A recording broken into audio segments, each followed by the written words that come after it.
I can't give students a 0 for using AI, unless I have proof. No problem. I'm a high school English teacher. I have two major annoyances when it comes to kids doing work. First, a lot of kids don't read or listen to directions.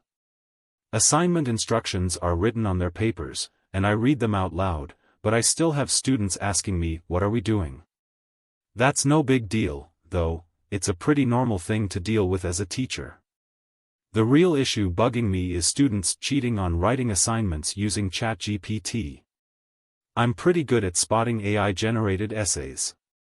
But the problem is that when I try to accuse students of using AI, they deny it. They act outraged that I would accuse them even though we both know they're playing dumb.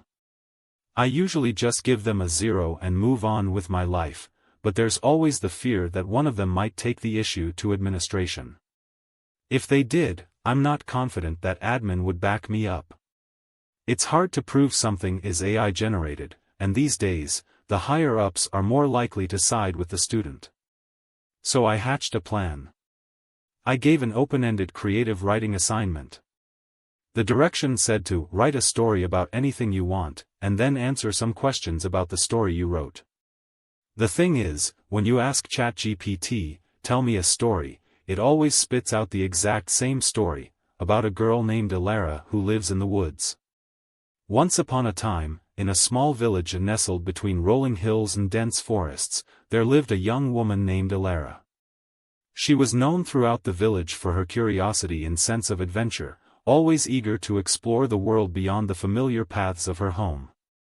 So, in slightly smaller print under the instructions, I wrote, "If your main character's name is Alara, minus 99 points. Lo and behold, I got one or two kids turn in a story about a girl named Alara who lives in woods. When I turned back the papers with a grade of 1 out of 100, because I find that it stings more than a 0, the kids predictably asked why. And all I had to do was point to the instructions that they didn't read. There was no need to mention AI. We both knew what they did. Edit, 4 people saying they tried ChatGPT and got a different story/name, I don't know why it's inconsistent. All I know is that I get the same story every time, and so do my students. The paragraph I put in the post was copied from ChatGPT directly. I discovered all this when a student submitted that same story earlier in the year for a different creative writing assignment. And now, let's see what other madness Reddit has cooked up for us. I just witnessed glorious malicious compliance. I am staying at Japan. I don't speak Japanese. I went down to the front desk at the hotel I'm staying at, and as I often did throughout this trip, pulled out my phone and asked Google Translate what time did breakfast start. Clerk reaches for his phone that was charging in a nearby table, but his hand pauses midair. He glances at another clerk, returns to his seat at the front desk, types something in the computer and picks up at the printer. He then hands me a printout from Google Translate's webpage saying, "It starts at 6 a.m. Now that's an employee who has been scolded for using his personal phone during work if I've ever seen one. Here's the next story that will keep you on the edge of your seat.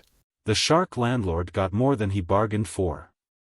Years ago, I moved into a new apartment while studying abroad. The landlord was, well, let's just say he was a real shark. The guy had a dozen properties rented out to students and a reputation for squeezing every last penny out of his tenants. By coincidence I ended up dating a fellow student who happened to rent from him in the next building over, and who moved out 6 months in, so I had advance warning of what to expect on move-out day.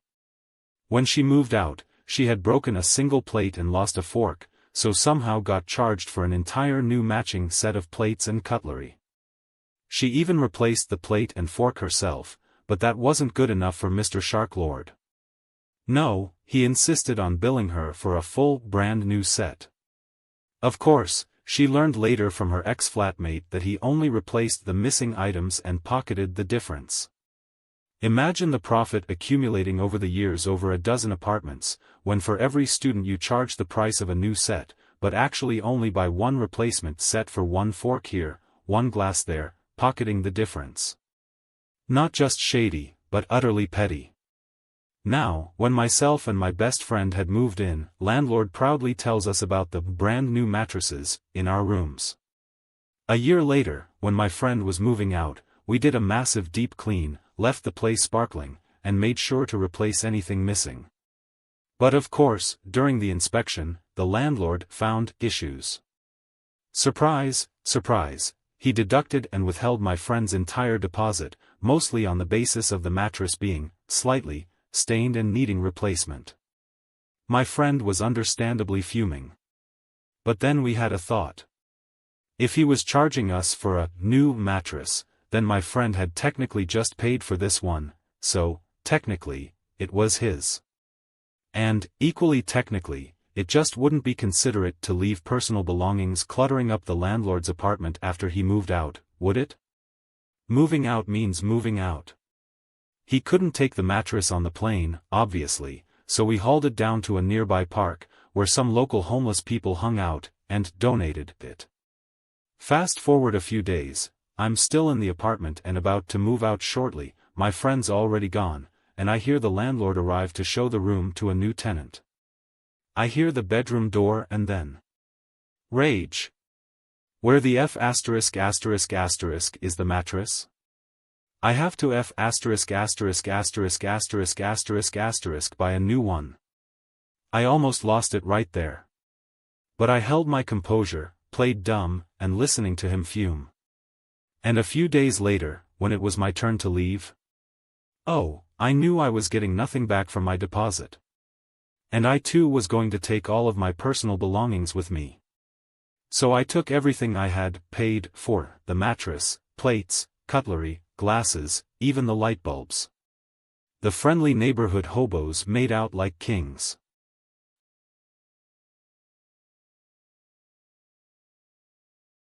And now, let's see what other madness Reddit has cooked up for us. Can't order room service unless approved prior. I will wait. About 2 decades ago, worked for a company which reimbursed meals when you work out of town. But no room service. Not even if you order within allowance. Was once too tired to go out after a 6:30 to 20:30 work day, had to pay out of pocket because accounts bounced the receipt. Meeting 2 sets of clients in my suite in a country a continent away, first one overran, only 1 hour before the next, and had to set up the room. QMC. It was a time when long-distance calls were ridiculously expensive. Called accounts. Assistant manager took call, manager nowhere to be found. We'll ask her to call you back. Me, I need to know as there is just scarcely enough time for me to shove food in. I will hold the call.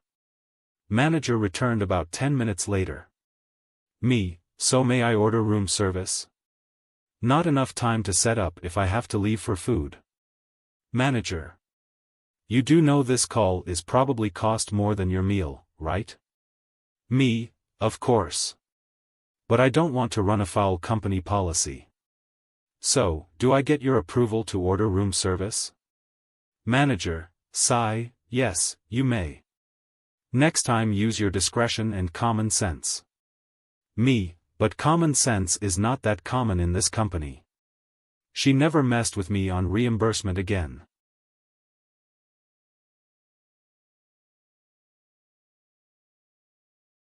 And now, let's see what other madness Reddit has cooked up for us. Hi, do you own the property at? I know we all hate telemarketers, but these can I buy your house folks push me to a new level of annoyed. They used to give out a fake company name and say Home Builders Inc. or something. I ended up Googling it and got in contact with the actual owner of that company. I believe he was out of MN. He told me that there's a company in Egypt of all places, that sells sales leads to American companies slipping by the legality of combing through public records for personal information. He told me to get at the American companies, I'd need to pretend to be interested in selling my house and wait for the call from the US-based company and confront them. So that's what I did. After giving some vague info that was incorrect to the Egyptian caller, I did eventually get matched and called from someone in northern Ohio. When I explained I knew what he was doing and that it wasn't legal, he eventually hung up on me and blocked me. I called from a few different numbers until he disconnected his line. Small win, but not the story I came to tell. The calls haven't stopped, so trolling is my new favorite thing. I constantly beat them to the punch and ask to buy their house, ask them how Egypt is or what the pyramids are like. I've tried to order pizza, put them on hold to see how long they'd last, or just change the subject completely. My biggest win was when they asked, "Do you have any other properties to sell?" I said, "In fact I do. 1600 Pennsylvania Avenue, District of Columbia." A very famous address here in the States. Somehow my Egyptian caller wasn't familiar with it and took all my information. Regrettably, I didn't have amazing information, but I did tell him it had a fenced-in yard, ton of extra bedrooms, and big round office and top-notch security system. 2 days later I got a call. "Not sure who you are, but we'll played. I've been laughing for the last half hour. How did you convince them you owned the White House?" The first gentleman that called got the joke. He congratulated me and we had a laugh and he hung up. An hour later I got another call from someone who wasn't laughing. "I'm trying to figure out why I got a sales lead on the White House." "Well, that's because people in Egypt, where you buy your illegal sales leads, don't know shit about America." "Yeah, well, I don't think it's funny." "Well, that's tough because I think it's hysterical. Not only did you waste money on a useless sales lead, now I'm wasting your time." He told me to go fuck myself, but I'm not mad. Does anyone else have any famous addresses I should sell? And now, let's see what other madness Reddit has cooked up for us. If we want your input, we will ask for it. Period. Edit. Someone I work with found this post and sent me the link. He's a bit high right now and said, "Dude, this sounds like what happened to us." Poor guy is freaking out right now.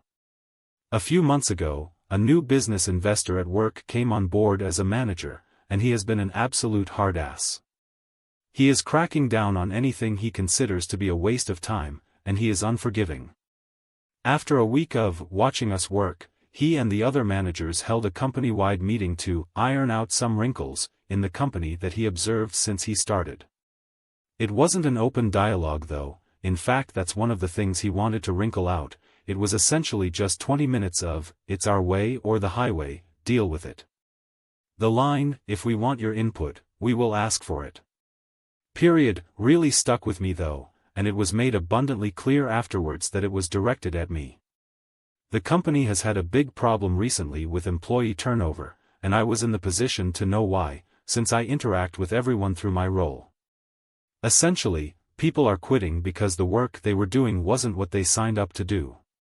The phrase, "If I knew this is what I would be doing, I wouldn't have accepted the job," was a common sentiment. They accepted the job under the impression that they would be serving customers, answering emails and phone calls, general customer service stuff, but instead they spend about 90% of their time in a hot warehouse packing online orders over and over again. I shared that with management. I let them know what the people leaving were saying, in case they wanted to take that into account moving forward. They just thanked me and I left, but the new manager hated that so much that he decided to make a meeting about giving them unsolicited advice.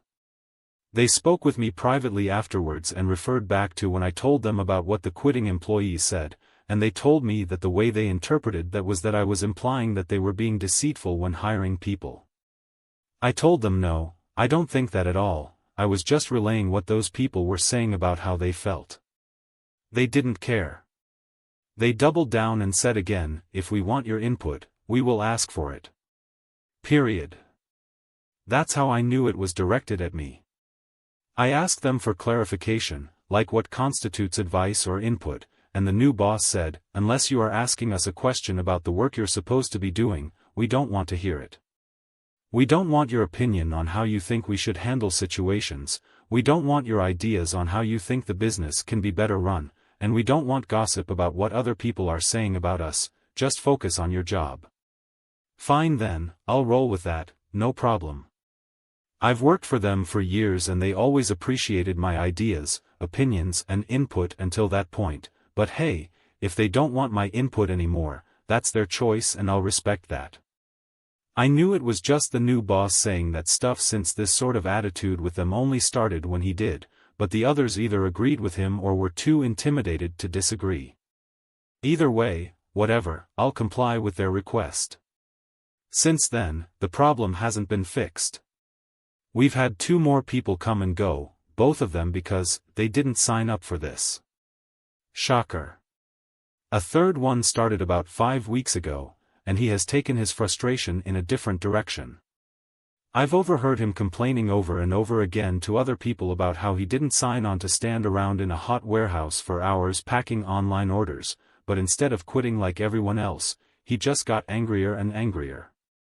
And then he hulked out. I was upstairs at my desk when I started to hear smashing. I went down to the warehouse to see what was going on, and this guy was taking customers' packages and smashing them out of frustration. A few others in the warehouse gathered and just watched in amusement. It was like something out of a cartoon. The new boss heard the commotion and came down. Long story short, the guy was fired and I was asked if I knew why he flipped out. I said, I don't know what happened exactly to cause him to flip out, but I know that for weeks he's been complaining about not signing up to work in a hot warehouse for hours. Maybe he just reached a tipping point about it, not sure. And he said, well, why didn't you tell us? So, of course, I said, because last time I told you that employees were complaining about that, you accused me of implying that you were being deceitful when hiring them. Then you told me to stop gossiping.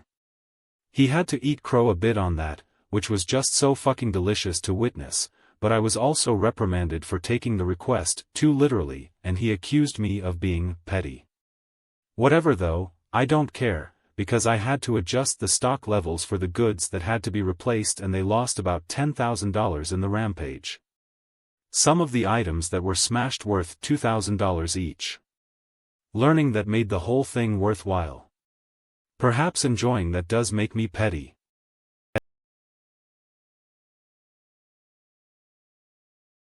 Hope you had a blast.